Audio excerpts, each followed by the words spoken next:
Innovation is like the color blue. I'm talking about light blue, and you're talking about a deep royal blue. We're saying the same word, but we mean something different. A lot of people have thought about, well, I'm not an engineer, so therefore I can't innovate. That's absolutely not true. So I want to dispel that immediately. Ideas alone aren't actually worth that much. It's the action behind the idea that actually lends itself to real innovation. Welcome to Beyond Bosch Podcast. I'm Jessica Dell. Today we have Estella Wu and Elizabeth Blair talking all about innovation. These two are just a dynamic duo of innovation. They're helping people see their potential, and I'm just so excited to talk to them. So, Elizabeth, do you want to go first and just introduce yourself, and we'll take turns? Sure. So I'm Elizabeth Blair. I work here at Bosch as a business model innovation manager. So I get to work with all the divisions in North America to help them as they get into new markets, to make sure they make smart choices and not, invest $50 billion into something we have no idea what it's going to turn out into. That's not good business. So That's what I get to do. And Estella Wu, also work at Bosch. The title is a bit deceiving, so I won't tell you what the title is. What I largely do is help the business units within Bosch bridge the gap between strategy and real business, but with an innovation focus. So that feels like a big topic to me, especially when you're talking about the size of the company you're working for. What does that look like? What does your job look like? So one thing that we get to do together is help run the North American Accelerator program. Okay. And so that's where teams at Bosch will come to our program where we give them teaching and tools to help them advance their idea through the company. So that's where we get to kind of enable associates and teams with knowledge in our innovation practice. So that's one way that we break down that big topic into something that's manageable. Okay, so how do people submit ideas, or how do you find the ideas that lead to innovation at Bosch? There are multiple ways that people can submit ideas. It can come from their business unit. We've also had a group of people come in with their own idea as they've thought something through. So one of your previous podcast participants, Jason Zink and Ryan Todd, they brought their idea through to the Accelerator program. That's awesome. So we see that a lot. We see associates coming in with their own ideas. We see business units wanting to look at the business angle. Really, how do we develop an invention into an innovation? Because they're not the same, and those words aren't interchangeable. Can you elaborate on that? Like, what is the difference then? So the difference between an invention and an innovation is the invention, it's just the creation of a product. The innovation is how do we use this invention and layer on usage, layer on behavior, and layer on a business model to come up with something that's a tangible business idea. So there's quotes out there that ideas are only the start, right? And some quotes that even say ideas on their own are worthless. It's the action behind the idea that actually lends itself to real innovation. And that's what Estelle and I try and help teams and associates do, is take that idea, an invention, and make it into an innovation. So there's a bias towards action. Gotcha. So with that, have you had some memorable times where either maybe it went well or it didn't go well? Funny, Elizabeth and I talked about this yesterday. And the one that sticks out for me is we had a participant in one of our workshops. And on the first workshop, he sat with his arms crossed. I'm not going to learn anything new here. And we were worried he wasn't going to come back the second day. At the end of the series of 3 workshops, I think he thought this has changed my life. Wow. It's changed my viewpoint. It's changed how I look at things. Thank you for teaching an old dog new tricks. Wow. That had to feel good. It feels really good. I mean, I like to think we have one of the coolest jobs at Bosch. I mean, we get to see so many associates and enable them to do new things. Oh, for sure. It's watching them transform over the course of the workshops, watching their whole learning journey. We've had a group in Toluca where at the end of the day, we said, okay, we'll see you tomorrow. And the whole group sat there and didn't move. But we need to do this, and we need to do this, and we need more time. And that's really engagement. Wow. That is engagement. Yep. It was no longer work. They were excited. Fully engaged and excited about continuing the mission that we had just given them. So that's so exciting. I'm getting excited just like listening to this process. How long is it? You're saying a few days? Is it a week? Is it There are different ways we can deliver the content. We're now testing something. So Elizabeth mentioned that we change all the time. Sure. What we're piloting right now is a 3-day workshop, hands-on experiential learning. Okay. So we go from framing the problem, like Okay. what is the problem that you're actually trying to go after, all the way up to how are you sizing the market, how are you building the business model, and how are you looking at the environment around your business model, the market forces, competition that would affect your success in 3 days. Wow, that's a lot. It's I mean, it's fun because when I don't even know how many times we've run this accelerator program together now, but not a single session is the same. We, as part of innovation, we follow the lean startup methodology, which is a part of it is just the scientific method. You have a hypothesis or an assumption, you test it, design a test, you test it, you gather evidence, and you change your course of action or your hypothesis. Well, we do that every time we run the accelerator program. So we say, okay, let's see if we can do it in 4 days. We'll test engagement. We'll measure engagement, how much people either stay or leave, or does everyone stay? Do more people come? And so we test little things, even ourselves, every time. that's awesome. I know you guys may have seen, but we posted on our social channels, that you guys were coming on the podcast. Does anyone have any questions on innovation? So obviously you guys got a lot of praise, and we did get a couple questions I wanted to bring up because I also felt like they were pretty interesting. One was from on LinkedIn from Sofia Argueta from Panama, and she asked, when innovation is too new for people to understand and buy the new idea, what is your approach to showcase and sell the idea to get budget? I would go back to one of the things we said, which was a bias towards action, and that ideas alone aren't actually worth that much. And so I would vote to not actually give you budget, not a lot, until you had some action behind the idea. So what does that look like? Well, for starters, get out of the building. Who are the customers that your idea will affect? Who are the stakeholders? Go have a 30-minute coffee conversation with them and understand the idea that you have. Is it a problem they have? Is it worth their time to make a change, to go to a new solution, or to solve that problem?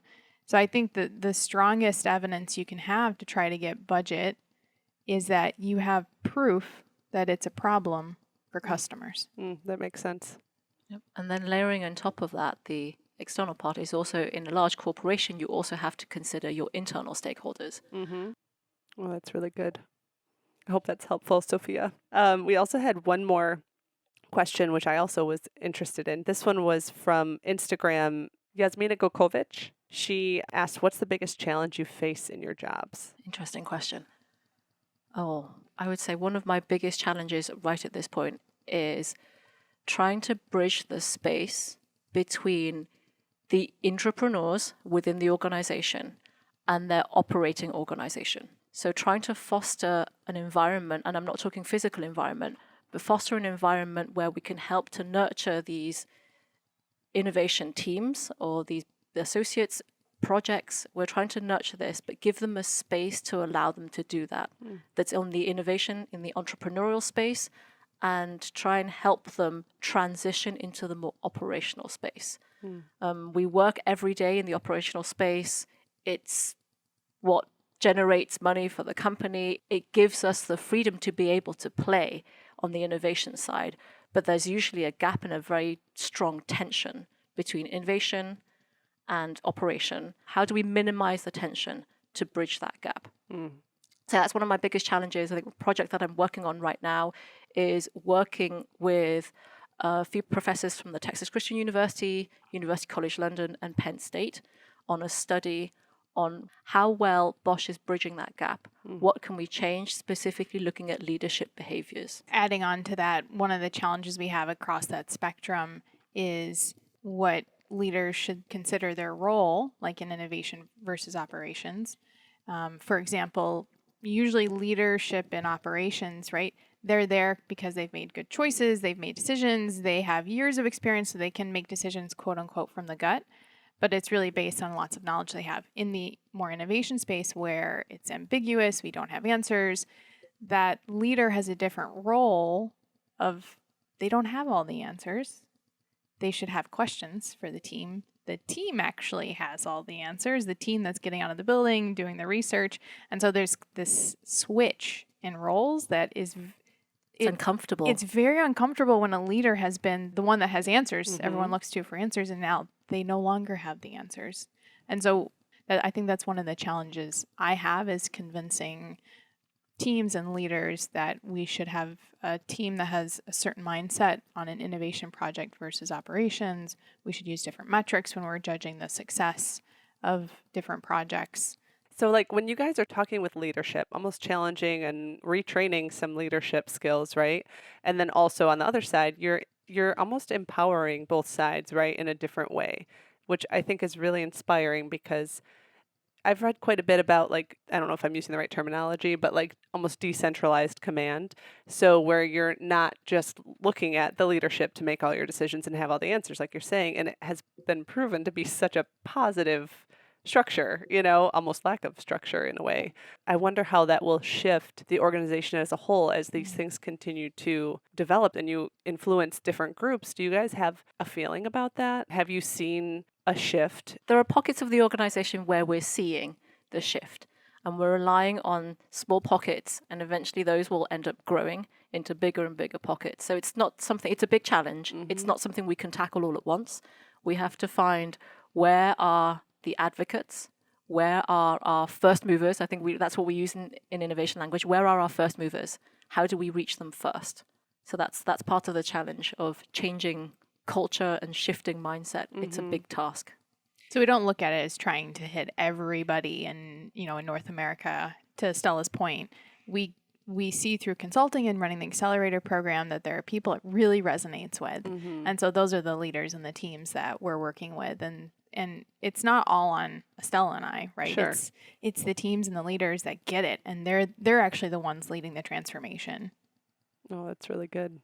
So typically these teams coming in, I mean, is it typically a lot of engineers or is there a mix? I mean, what do you usually see? It is very engineering heavy, and I think it's back to, we talked about this earlier, it's back to the misconception of to some people and to a large population, innovation equals invention. So a lot of people have thought about, well, I'm not an engineer, so therefore I can't innovate. That's absolutely not true. So I want to dispel that immediately. Absolutely not true. Teams progress much faster when they're cross-functional. And then every person brings in a different viewpoint, and that helps the team learn, and it helps the team grow, and it helps the team move quickly. We've actually heard that from teams that said it was so much easier when we added someone who had a marketing background to the group. We advanced quicker. Can I add to something Estella said? So you said you were dispelling the idea of if I'm not an engineer, then thus I cannot innovate.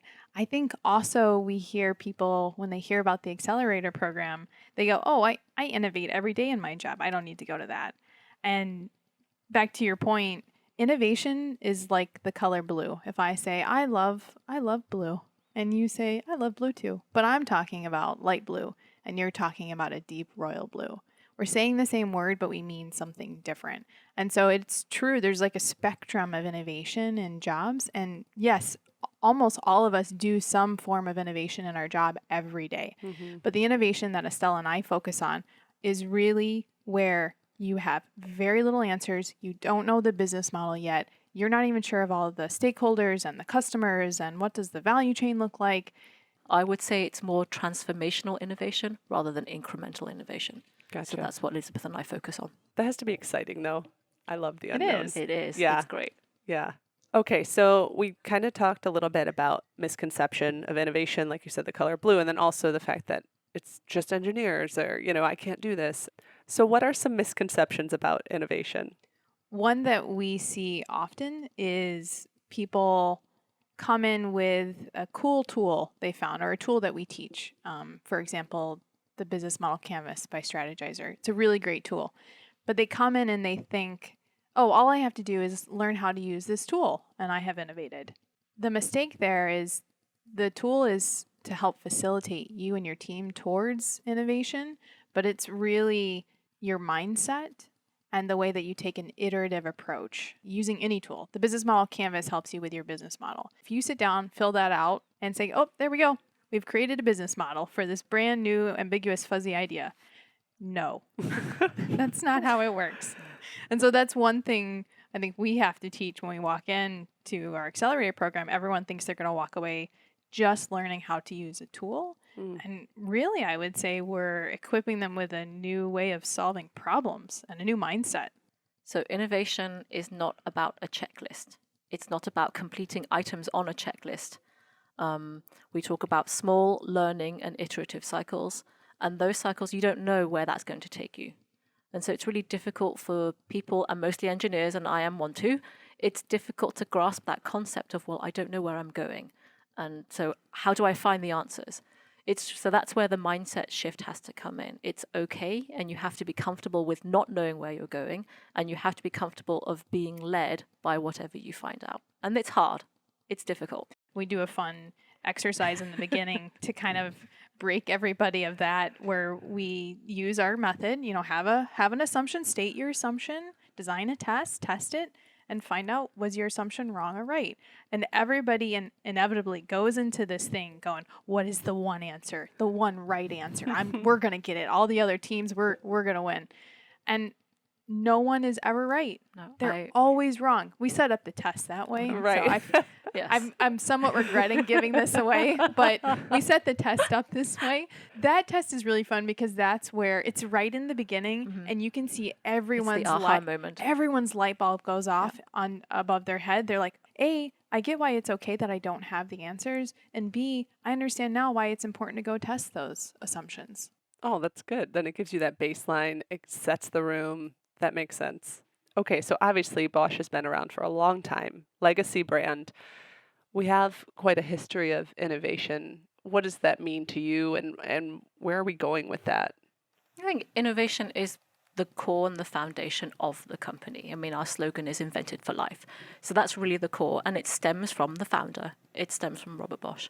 A video I watched recently, before Robert Bosch set up the company, he had traveled and he moved from Germany to New York for a year and worked with Edison Works to learn before he went back to Germany to set up his company. So it's more about learning from the outside, and that's what we need to do more of. Where we're going with this is we need to look more at transformation. What does transformation look like beyond product innovation? We want to drive more towards transformational innovation, and part of that is digital transformation. And what would that look like? So there are lots of pieces coming together that require a huge mindset shift and a huge change in how we think about it and also how we approach it. When you think about disruptive technology too, Jessica, you mentioned this, decentralized command. So for many companies, for many large companies, we don't have decentralized command. We still look to the leader. And part of that, again, mindset shift is there's so much information coming in. It's impossible for leaders to have all the answers. The people in the field, on the ground, they're going to have the answers. And so that's why I think we've harped so much on mindset shift, because we can teach you any tool you want. The hard part is really changing your mindset about your role and your purpose on a project or a team or towards transformation, because change is hard. It's hard for everyone. And also with that, I feel like failure is hard too. Absolutely. And that's something we celebrate failures. So part of the Accelerator program is allowing the safe space for that to happen, because that absolutely cannot happen in the operational world, on the operational side of things. So that was a really good topic to bring up, Jessica. And one thing we also think about is reframing failure as well. So if you think about a team that's gone out of the building, learned, and they ask for funding internally and they get it, success, right? If a team goes out of the building, learns a lot, asks for funding, we don't invest in it, it's kind of a failure. If a team goes out, learns, there's nothing there, we still invest in it, that's a failure, because we shouldn't be in the business. And if a team goes out, learns, we shouldn't be there, and we don't invest, success. So we talk about them like a failure because, we stopped. But great, we stopped that business and we put those teams and the people and the money towards something else that could be successful. So it's really, again, it goes back to mindset. And then partly the operational side of me is also capital efficiency. How are we spending and how are we investing in our future? Are we selecting the right projects to move forward. And how do we select those projects to move forward? And the hard part there too is you do get associates who get invested in an idea, right? This sounds very like there's not people involved the way we're kind of describing it, but there are people. There are people who go down a path investing in business to learn. You know what? It's either not a good choice for Bosch, or the technology's not there today, or there's nothing there. There's no customer with a problem that is worth solving, and I can think of a specific team in my head right now from an Accelerator program, and they had the courage to say, we need to stop. And the hard part is, I remember in one of the last workshops, we were talking about basically where everybody was, which is you've gotten information, you're hearing different things from all the customers, and you feel really lost, and it's really frustrating. And that team started crying in the workshop. But they were the team that also stood up and said, you know what? This isn't the right problem to be solving. And we recognized them strongly. It was a very courageous and I think a very emotional decision for the team. I love that you And that should be framed celebrated. 100%. I love that. I love that you frame that with celebration and with courage, because it truly is. I mean, like you said, it is an emotional, you get emotionally attached. I don't care who you are. You do. You're investing, and you want that, because you don't want these people with passion to just stop. Right. Okay, so this has been so good, and I hope people listening are getting as excited as I am about innovation and just the mindset. I'm thinking quite a bit about it, changing my own mindset and what that would look like. For those listening, and for myself even, and anyone interested in kind of learning more, do you have any advice or resources that you could offer to them to kind of go down that path? We have lots of resources. I will give one bit of advice that someone gave me, which was, when you're trying to do something new, start small, but start. That's true for anything. I mean, specifically in innovation, one thing you could do is start applying the lean startup methodology to your life. And that's part of that is just using the scientific method. Have a hypothesis, design a test it, see what you learn. We give that to our workshop participants all the time after the first day. Just do a personal hypothesis, go test it. Some of them do it on their drive home, on their commute. What happens if I tailgate this car? Others have done it by asking Alexa questions and Siri questions to see what the responses are different. But the point is they started trying, and they started building new habits towards a goal. It's building muscles. So we're helping them to build the muscle around that. It takes practice to get there. So it's building the muscle to enable that transformation and change. Oh, that's really good. For resources, gosh, we have so many. We mentioned the Business Model Canvas by Strategizer, and they have a slew of books. Business Model Generation, Value Proposition Design. They have a new one around testing. So we'd recommend all of their books. There's a How to Start a Startup, a free course on Udacity. That's always a good start. And that's taught by Steve Blank. That's taught by Steve Blank.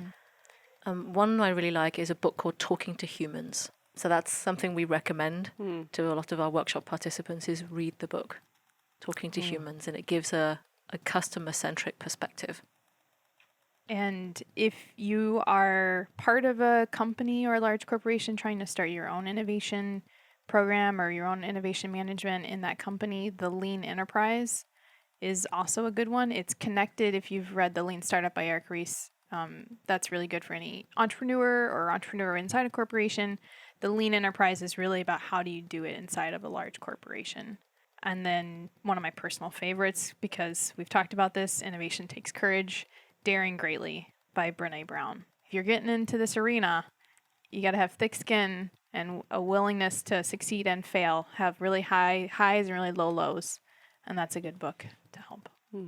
A couple of others, we talked about reframing. It's a really easy read, Jack's Notebook, and talks about creative problem solving. So you reframe the problem in a way that can be solved, and you try and make it smaller and try and break a very big thing down into digestible pieces. It's really good. I'm going to definitely be stacking up my Goodreads. And a lot of the tools, some of the tools we use, you can download from strategizer.com. Oh, that's really nice. So I'll link these two in the show notes, so people, you don't have to, if you're listening, you don't have to go Google these later. You can click on them in the show notes, and if you're driving, you're not worried about writing them down. So Elizabeth, you mentioned a little bit of advice just now as you were kind of talking about resources. And did you have, either of you have something you want to share as like your best piece of advice you've gotten professionally or career-wise? One that comes to mind is don't be afraid to take the leap. So be bold and don't be afraid to take the leap. Some people that do know me, some mentors and sponsors, they know that I will say yes to pretty much everything, and then I figure out how to do it all afterwards. And part of that is having the courage to step outside what you're naturally comfortable with and trying something. And I think Bosch is great. They have a great support network to be able to help you with something new. There's always someone in the company who knows. You just have to find them. Guys, this has been so good, and thank you so much for your time and sharing so much with us. I mean, this episode is full of so much good information, and just thank you so much for being with us. Thanks for having us. Thank you for having us. Absolutely. Did you know that many of the technologies that make automated driving possible are already in your vehicle? Join us as we dive into the topic in our next episode.